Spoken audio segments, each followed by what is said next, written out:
Hello friends, आप देख रहे हैं आपका चैनल शेयर बाजार विद आयुष। और दोस्तों बात करेंगे इस वीडियो में BEL यानी भारत इलेक्ट्रॉनिक्स लिमिटेड के बारे में। तो दोस्तों आज BEL के नंबर्स निकल कर आने थे और नंबर्स निकल कर आ चुके हैं। करीबन शेयर में 3.68% की तेज़ी देखने को मिली। बाजार देखिए, मार्केट आज के अंदर ही निकल कर आ गए थे, तो आप रिएक्शन देख सकते हैं। मार्केट्स का बेहद पॉजिटिव रिएक्शन देखने को मिला ऑन नंबर्स। बट किस तरीके के नंबर्स निकल कर आए, चलिए हम सबसे पहले उसके बारे में बात कर लेते हैं।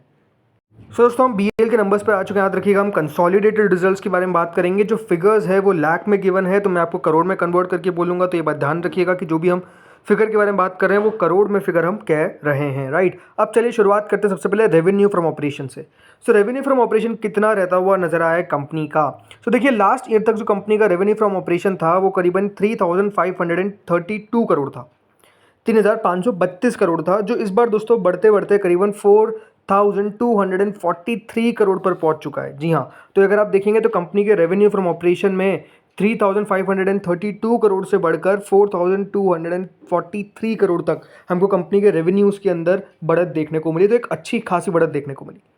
अब Q1 के तौर पर अगर आप देखेंगे तो कंपनी का जो रेवेन्यू आया था वो आया था करीबन 8,564 करोड़, और वो सीधे घटकर 4,243 करोड़ पर आ गए। तो नंबर्स तो Q1 बेहद ख़राब दिख रहे हैं।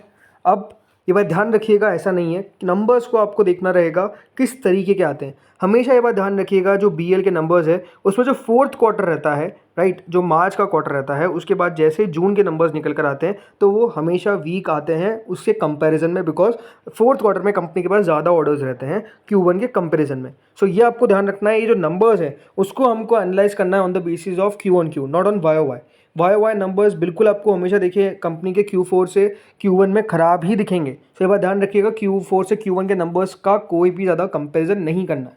नंबर्स को हम देखेंगे बट कंपैरिजन नहीं करना है, ठीक है। इसके बाद टोटल इनकम, राइट, कितनी कंपनी की टोटल इनकम रही है। तो देखिए टोटल इनकम भी यहाँ पे ओवरऑल कंपनी की बढ़ती हुई दिखिए, 3,673 करोड़ से बढ़कर 4,447 करोड़ पर, और इससे प्रीवियस क्वार्टर में करीबन 8,789 करोड़ थी। तो ऑब्वियस ओवरऑल यहाँ पर भी आपको बढ़त देखने को मिलेगी YOY बेसिस पे, और Q1 बेसिस पे कमी देखने को मिलेगी, जो एज एक्सपेक्टेड है। अब आते हैं दोस्तों, सबसे इंपॉर्टेंट आंकड़ा हमारे लिए होता है वो कौन सा है, वो है दोस्तों profit for the net period, यानी कंपनी ने कितना कुल मिलाकर इस बार मुनाफा रिपोर्ट करा है। तो दोस्तों बात करते हैं कंपनी के सीधे प्रॉफिट के बारे में। तो दोस्तों कंपनी का प्रॉफिट लास्ट ईयर तक सेम क्वार्टर में 538 करोड़ का था, वो इस बार दोस्तों बढ़कर 791 करोड़ पर पहुंच चुका है। यानी कंपनी के प्रॉफिटेबिलिटी में आप समझ सकते हैं कि एक अच्छी खासी ग्रोथ जो है वो हमको देखने को मिल रही है, सीधे 538 करोड़ से बढ़कर 791 करोड़ पर। और इससे प्रीवियस क्वार्टर में कंपनी का प्रॉफिट कितना था, 1796 करोड़ का। सो जैसा मैंने कहा, इसको कंपेयर नहीं करना है। यहाँ पर आपको नंबर्स बहुत ज़्यादा ऊपर दिखेंगे और Q1 में कम दिखेंगे। सो ओवरऑल Q1 कमी ही देखने को मिलेगी, बट YOY में आपको नोटिस करना है सीधे 538 से 791 करोड़ का प्रॉफिट, यानी एक बढ़िया कंपनी ने जंप अपने प्रॉफिट्स के अंदर दिखाया है। अब देखते हैं दोस्तों कंपनी का EPS कितना आया, अर्निंग पर शेयर, राइट। सो दोस्तों कंपनी का earning per share last quarter तक करीबन 0.74 का था, वो बढ़कर 1.08 का हो चुका है। इसका मतलब क्या है, कंपनी दोस्तों पहले अपने हर एक शेयर पर 78 पैसा कमा रही थी, 74 पैसा कमा रही थी। अब दोस्तों करीबन 1 रुपये 8 पैसा कमा रही है अपने हर शेयर पे। इसे प्रीवियस क्वार्टर तक 2 रुपये 46 पैसे, 2 रुपीज़ 46 पैसा आपको देखने को मिलेगा। सो ओवरऑल EPS में भी ओवरऑल ग्रोथ देखने को मिली है।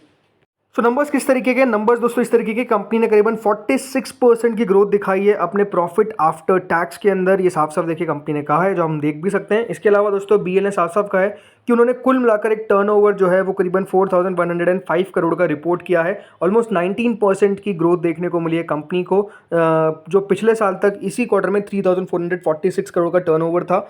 प्रॉफिट बिफोर टैक्स की अगर मैं बात करता हूँ तो दोस्तों कंपनी ने साफ साफ कहा है कि उनका प्रॉफिट बिफोर टैक्स 1,037 करोड़ पर पहुंच चुका है, जो पहले 703 करोड़ का था। यानी यहाँ पर भी आपको ओवरऑल 47% की इंक्रीज देखने को मिलेगी। और ओवरऑल जो कंपनी की प्रॉफिटेबिलिटी है वो ओवरऑल 46% की ग्रोथ दिखाती हुई नजर आई है लास्ट ईयर से। कंपनी ने भी बताया कि जो उनकी ऑर्डर बुक पोजीशन है वो करेंटली 76,705 करोड़, जी हाँ, ऑर्डर बुक पे कंपनी ने अपडेट दिया है। करीबन 76,000 करोड़ दोस्तों कंपनी की ऑर्डर बुक करेंटली हमको देखने को मिल रही है। आप समझ सकते हैं कितनी बढ़िया और कितनी बड़ी कंपनी की ऑर्डर बुक आपको नज़र आ जाती है। अब जैसा मैंने कहा कि देखिए नंबर्स को देखना होगा कितना एक्सपेक्टेशंस था। तो देखिए CNBC का पोल था और एक्सपेक्टेशन करीबन 706 करोड़ के प्रॉफिट का था, आया कितना, 776 करोड़। यानी आप समझ सकते हैं कि जो बाजार अनुमान लगा के चल रहा था उससे भी बेहतर नंबर्स जो है वो बेसिकली कंपनी ने इस बार रिपोर्ट करे हैं। इसके अलावा EBITDA की बात करते हैं, तो देखिए EBITDA ऑलमोस्ट 41% का जंप दिखाया कितना है करीबन दोस्तों, यहाँ पर आपको देखने को मिलेगा 937 करोड़ का कंपनी का इबिट्टा रिपोर्ट किया है, और एक्सपेक्टेशंस कितनी थी 860 करोड़ की, तो यहाँ पर भी एक्सपेक्टेशंस है अबाउ। दूसरी बात मार्जिन्स, कंपनी ने 330 बेसिस पॉइंट दोस्तों अपने मार्जिन्स के अंदर एक्सपांशन दिखा है, करीबन 22.3% पे पहुंच चुकी है, जो पहले 19% पे कंपनी के मार्जिन्स थे। और CNBC TV18 का जो पोल था वो 21.8% पर बता रहा था कि मार्जिन्स कंपनी के आने चाहिए। जैसा मैंने कहा, बाजार के हर पैरामीटर पर, बाजार के हर अनुमान पर नंबर्स जो है वो कंपनी ने बेहतर पेश करे हैं, जो एक्सपेक्टेशंस थी उससे अबाउ रिपोर्ट करा है। और इसीलिए दोस्तों आपने स्टॉक को इतना चलता हुआ देखा। हमने कल भी मतलब जो वीडियो बनाया था BHL BL दोनों पर, सो उसमें हमने एक ही बात कही थी कि देखिए जो कंपनी है उसके अंदर नो डाउट एक लगातार हमको ग्रोथ देखने को मिल रही है, एक सिग्निफिकेंट ग्रोथ देखने को मिल रही है। और वो जो ग्रोथ है वो क्यों देखने को मिल रही है, रीज़न सिंपल है, बिकॉज देखिए नंबर्स कंपनी के फंडामेंटली किस तरीके के आ रहे हैं वो आपको समझ में आना चाहिए। शेयर प्राइस देखिए, हमेशा ये बात ध्यान रखिएगा, लंबी अवधि में जो रिएक्शन देता है वो reaction on the basis of its fundamentals देता है। ठीक है, देखिए बहुत बार न्यूज़ फ्लो के कारण शेयर चलते हैं, उसको हम डिनाई नहीं कर सकते हैं, बट अगर आपको लंबी अवधि में, बिकॉज देखिए बाजार है, बाजार में अगर आज तेज़ी है तो ये बात ध्यान रखिएगा गिरावट भी आएगी, ये बाजार का नेचर है, इससे हम बच नहीं सकते हैं। लेकिन अगर आपकी कंपनी दोस्तों फंडामेंटली मजबूत है ना, तो ये बात ध्यान रखिएगा, बाजार जब रिकवर करेगा तो सबसे पहला आपका वो शेयर होगा जो डेफिनेटली रिकवर करता हुआ नजर आएगा बाजार के साथ, बल्कि बाजार जितना चलेगा उससे ज़्यादा तेज़ी से आपका शेयर चलेगा। बस एक उसके अंदर दोस्तों यहाँ पर जो सबसे इंपॉर्टेंट चीज़ होनी चाहिए वो है कि उसके फंडामेंटल्स मजबूत होने चाहिए, और इस कंपनी के फंडामेंटल्स मजबूत है, ये अपने आप में दोस्तों एक सबसे बड़ी बात है। इसीलिए ये शेयर जो है वो लगातार कमाल करता हुआ दिख रहा है। इसलिए अगर आप इसके लॉन्ग टर्म के ओवरऑल रिटर्न्स देखेंगे ना, तो वो 1,00,000% है, राइट, 1,45,945%।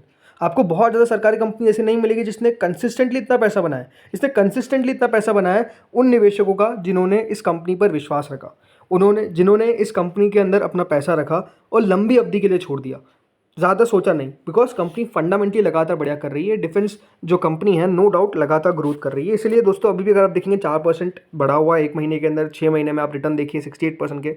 अब जरूर देखिए आज 321 रुपये 30 पैसे पर जाकर बंद हुआ है, 325.60 का आज का हाई है। जो 52 वीक हाई है वो करीबन 340 रुपये 50 पैसे का है। आई थिंक इसके अंदर सिंपल सी बात है, लॉन्ग टर्म का अगर आपका विजन है तो मेरे हिसाब से कंपनी के अंदर मुझे तो कोई खास दिक्कत नहीं दिखती। अब ये बात ध्यान रखिएगा, सिर्फ मेरा ओपिनियन है, कोई भी आपको बाय और सेल रिकमेंडेशन नहीं है, ये बात ध्यान रखना है आपको। But no doubt I think जिस तरीके से स्टॉक में गिरावट हमको देखने को मिली थी, एक रिकवरी बनती हुई नजर आ रही है। आज जरूर कह सकते हैं नंबर्स के बाद उतना ज़्यादा नहीं चल पाया, हो सकता है कि देखिए पहले ही थोड़ा बहुत स्टॉक चल चुका और नंबर्स हमेशा देखिए BL अच्छे रिपोर्ट करता है, जिससे इस बार कंपनी रिपोर्ट करे। अब ये देखना है दोस्तों कि कंपनी के आने जो हो सकता है कि इसके ऊपर कल जो ब्रोकरेजेस है उनका भी व्यू देखने को मिले, राइट, जो आज नंबर्स आए। आई थिंक टारगेट यहाँ पर बढ़ते हुए दिखने चाहिए, बिकॉज नंबर जैसे मैंने कहा कंपनी ने हर पैरामीटर पर काफ़ी शानदार रिपोर्ट करे हैं।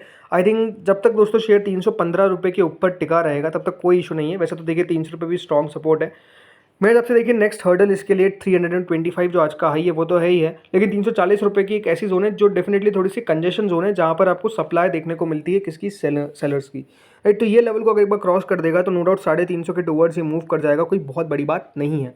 तो फ्रेंड्स इस वीडियो में इतना ही था, बाकी आप लोग बताइए आपको क्या लगता है, किस तरीके के नंबर्स लगे आपको BEL के, मुझे बताइए कमेंट सेक्शन में। इस वीडियो में इतना ही था। Thank you friends for watching this video.